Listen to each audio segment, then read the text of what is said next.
30.000 concessioni balneari in Italia, 800 delle quali nel solo Veneto. In pochi giorni hanno vissuto prima il sospiro di sollievo del decreto concorrenza che prorogava il loro status fino al 2033 e poi una sentenza per loro devastante con una data definitiva fissata dal Consiglio di Stato. Le concessioni balneari devono essere riassegnate entro la fine del 2023 tramite gare pubbliche. L'estensione al 2033 sarebbe quindi contraria al diritto europeo in quanto proroga automatica e generalizzata.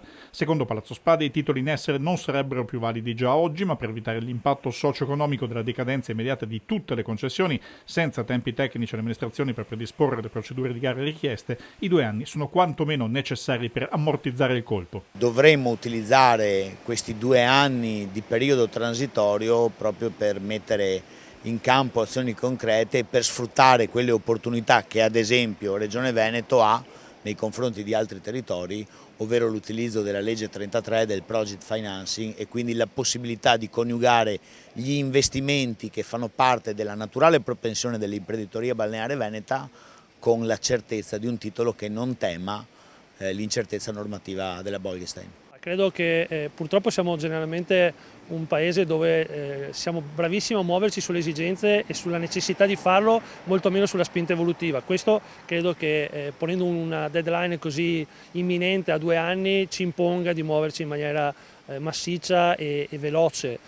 Quindi dobbiamo necessariamente iniziare a progettare la spiaggia del domani. Gli strumenti per farlo li abbiamo, le visioni credo non manchino.